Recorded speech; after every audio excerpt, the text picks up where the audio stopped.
Welcome back to Keone Games. My name is Will, and today I received my first negative feedback on TCGplayer. So I knew that this was eventually going to happen. I'm about 300 sales in on TCGplayer so far, and everything has been very positive so far. There's only been one hiccup where I sent the wrong version of a card to someone before, but I quickly squashed it and resolved it, and the customer actually left me positive feedback. But this negative feedback that I received, the person didn't even reach out to me.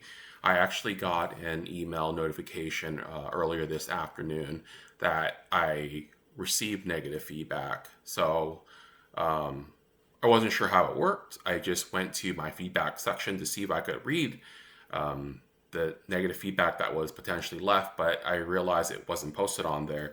So I'm not entirely sure how TCGplayer typically does it. Like if you get feedback from someone, do they kind of withhold it and then they release it onto your feedback page after a certain amount of time?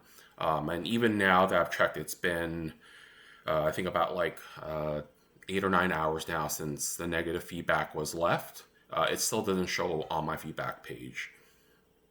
But I will just show you guys the feedback that was left. Okay, so this order came in on the New Year's, and I'm pretty sure, yeah, it says I shipped it basically the next day. It was probably actually 3.5 hours later because I shipped it out early or late that night. But the person basically says I didn't realize these were Japanese until after the shipping notification. I can't stand that I need to pay so much attention to what I'm buying to prevent myself from buying Japanese cards. It screws with the prices on here. There are sites that sell Japanese cards. Why not sell them there instead? So I have already emailed as soon as I got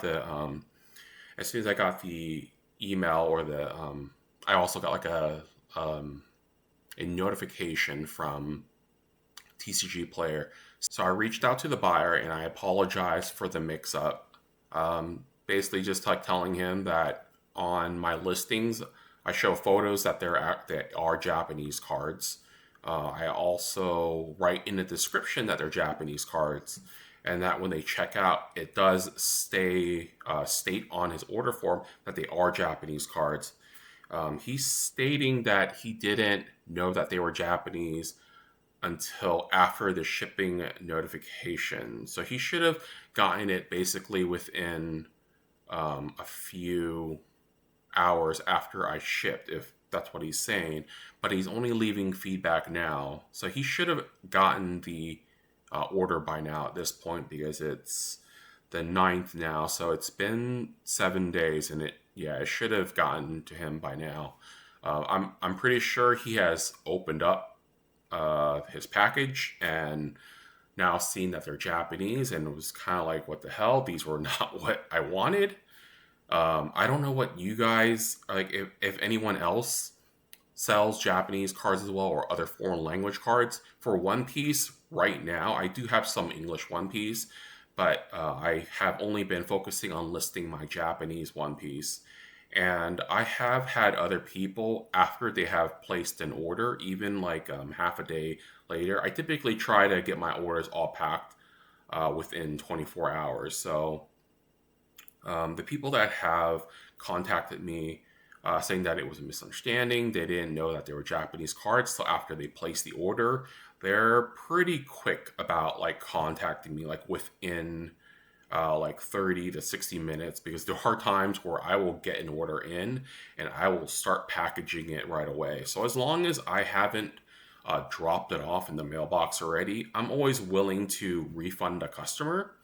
But in this case, it's a week later. If he told me earlier before I had shipped out the cards, I could have refunded him. Even the envelope with a stamp on it, I could have probably reused it, so I wouldn't have wasted my envelope and the stamp. The stamp is usually always the most expensive part of shipping cards. But I mean, I've gone this a handful of times now, And I'm always willing to work with a customer as long as they, just let me know. Please don't ship out my cards. I thought they were English. Didn't want Japanese cards. I'm more than happy to refund their order.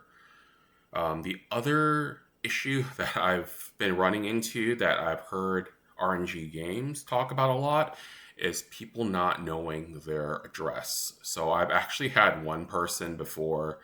Um, I've had one of the orders actually returned back to me, and it was because they live in an apartment complex, but they just put the address of the apartment complex without the unit number or the apartment number.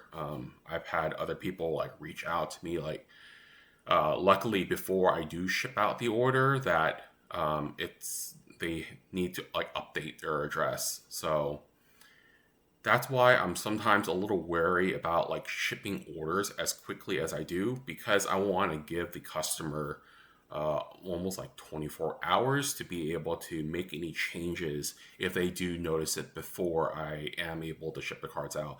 But I mean, I always try to ship all of my orders out within 24 hours. It's just frustrating that this particular customer didn't reach out to me first to resolve the issue, and they decide just to leave feedback instead. I would have worked with them. Like I told them like, you can, if you're unhappy with the order, you're welcome to send the order back to me. I just wouldn't be able to refund you the shipping because this order came out to 872. So any orders over $5, I offer free shipping for, and there were 10 cards in there. So I actually probably added on an additional ounce stamp. So that would have been about like $1.50 in shipping charges like on my end that I provided. So I mean, I told him like, yeah, if you want to ship them back to me, I can refund you the cost of the cards minus the shipping fee essentially. Um, but yeah, I don't know. I don't know what you guys think about stuff like this. It just seems silly that I understand TCGplayer is mainly English cards. Um, the only other place that you can sell like foreign cards or Japanese cards here in the US is eBay. I know there are other like foreign sites, but they're just not really catered to people selling in the US market because if you're selling on there, you're probably going to have to ship all your cards overseas. So to me, this person made a mistake and they're trying to deflect the blame onto me. It seems silly that they wouldn't have. I mean, there's a photo of the card, it's in the description, and it's in the description as well at checkout, that they didn't decide to read any of those or like click on the image and like inspect the card. I mean, that's why people have images of cards on TCGplayer, is so you can actually click on the image, inspect the card. Um, yeah, so this review is baffling. I'm hoping that I can get this. If it somehow does reach onto my feedback page, I'm hoping I can contact the sheet player, let them know that I reached out. Customer didn't respond back, and it was essentially a mistake on their end. I mean, I know that they're unhappy about the cards because they're not the version of the cards that they wanted, but it was also on them to make sure that they were ordering the correct cards. So this kind of soured my day when I had seen this, but there was one pretty nice, well, I guess two nice things that kind of came out to my day. So later on in the evening, I had to venture out to buy a toilet plunger. I don't have one anymore, so I needed to get one. But yeah, let me show you what I was able to pick up. Okay, so over like I think maybe the last month or so, I've actually been whenever I go to they're called Fred Meyer's here, but I think in other parts of the country they're like Kroger's, or if I go to like a Safeway, wherever I may go and I do see one of those Pokemon vending machines, I will always like stop and like just see if they might potentially have something. Every single one that I've ever been to, um, the Surging Sparks and the 151 are always gone. I think those are the only two that are typically worth picking up in Pokemon vending machines. But today, when I had gone to Safeway, I saw two other guys standing in front of the Pokemon machine. They were just kind of talking. So, just for the hell of it, I made eye contact with them and then I asked them, "You guys get anything good?" And they were like, "Yeah." And they were kind of like, one guy was already getting his stuff dispensed. I forgot how many boxes he bought. He bought something like 10 boxes. I think it was like mainly like Surging Sparks. And the guy behind him was planning on buying a bunch of different boxes as well. And he also picked up like a another like 10 boxes. So they had like a variety of things that they were picking up, but it was mainly Surging Sparks and Paldean Fates. So the last guy, I guess the guy in the middle, basically told me like, hey, like if I for whatever reason like bought everything out, he was willing to like sell me some of his or something. I was like, oh, nice. I mean, he didn't have to do that. I wasn't expecting that. I figured whatever was left, I would pick up. But I was able to get um, two the Surging Sparks ETBs. I've never had any Surging Sparks yet. I was waiting for the craze to kind of die down before like getting any of my own. I was also able to pick up, oh, it's really glossy, four of the booster bundles and another four of the Paldean Fates booster bundles as well. I don't plan on opening them up myself. Being a reseller, I figured I would resell them or either potentially sit on them. I thought the Surging Sparks were going for a lot more, but it seems like they're not really going for that much. Like if I were to sell them on TCGplayer or eBay, I would almost like break even on them. So they wouldn't even really be worth selling. If I can sell them locally, I could probably make about $5 or $10 off of like I think the ETB I could maybe make like $5 or $10, and the booster bundle like another $5 or $10.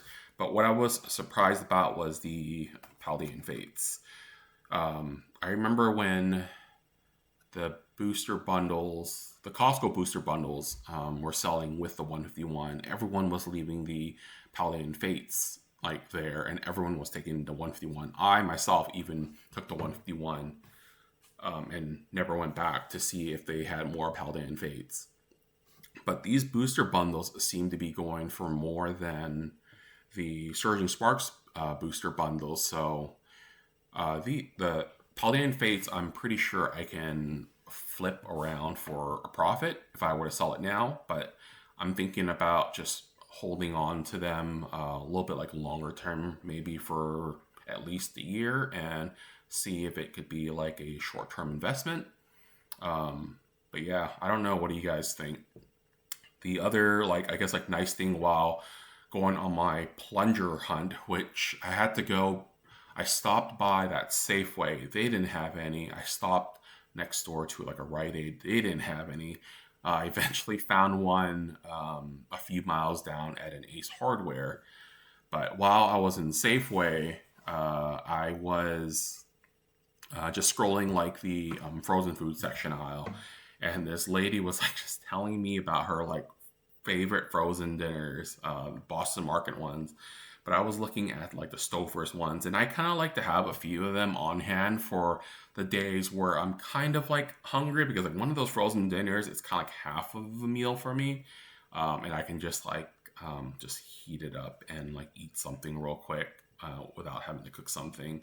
So I got a few of those, but it was just like funny how this lady was like telling me about her favorite like frozen meal, and I think she just I noticed that I seem to do well talking with like older people, and I realized that a lot of old people, they just want someone to kind of talk to. It seemed like she was single and alone. She looked like she was in her like mid 70s or something. And I think she just appreciated that I was there as a person to be able to like talk to in the grocery store. But yeah, that was my good experience like earlier on tonight. The negative feedback, I'm hoping it gets resolved and it either gets like reverted or gets removed if it sticks. I'm still in the process of trying to organize my place. I actually went to Costco yesterday and I bought two of these pretty heavy duty shelves. So like all the organizing that I've done in my other side of um, like I guess it's like my living room area. I realize now I'm gonna have to like move all that stuff because that's where I want to actually set up the shelves. But I also had picked up a bunch of bulk as well yesterday from the streamer that I typically buy from. I don't know how many boxes there are. Most of them are actually just still in the car. I was basically exhausted and so pooped out yesterday that I didn't want to move all those boxes. So they're just sitting in my car in the driveway right now. I'm probably going to spend tomorrow trying to get that all in.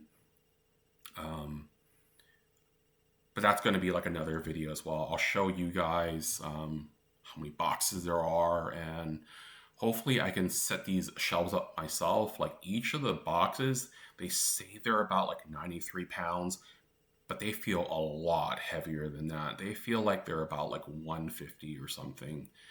Um, but yeah, I want to get the shelves set up so I can start organizing all of my bulk and just be able to like focus on the business more. But yeah, that was it for today. Thank you guys for watching.